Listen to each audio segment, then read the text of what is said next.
tumatagal po ito ng 6 month ang ilaw na ito. Morning sa inyong lahat mga idol. Share ko lang po itong aking ginawang mini emergency light. Ang ginamit natin ditong bumbilya ay ito na galing dito sa ating luma na rechargeable bulb ano. At ang ibang parts na ginamit natin dito ay binili rin natin sa online. So ayan, buksan natin. Gumamit tayo dito ng round switch. Gumamit din tayo dito ng USB type charger na 1 ampere. Ginamitan din natin ng pang lithium ion na BMS. So ayan.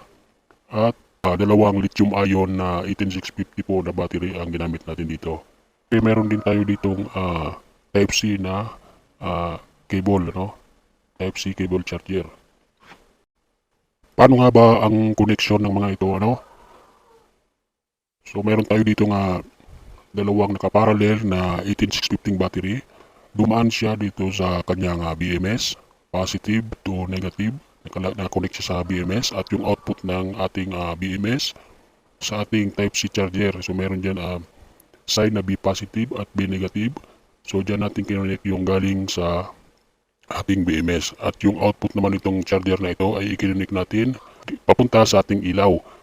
So yung output ng ating negative ng ating charger ay dumiretso doon sa ating output ng negative ng ating ilaw. At yung output na positive naman ng ating charger ay dumaan dito sa ating switch.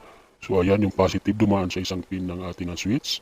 At yung output ng ating switch ay dumaan na papunta doon sa ating bulb, ano. I-test naman natin siya dito sa ating power bank. So ayan, i-connect lang natin dito ang ating USB dito sa ating charger.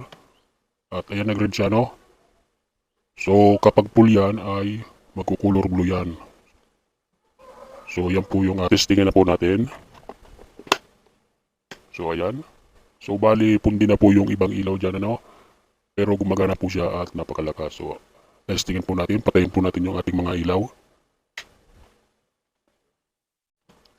So ayan, ganyan po siya ka. So ayan, at ganyan po siya kalakas, ano. So ayan. So bali napakalakas po nito kapag gabi.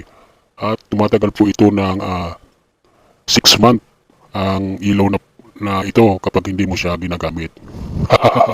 So ayan, subali tumatagal po ito ng 10 hours kapag full charge po itong battery. Ayun po sa ating test. So ayan lang po ang ating video for today mga idol, no?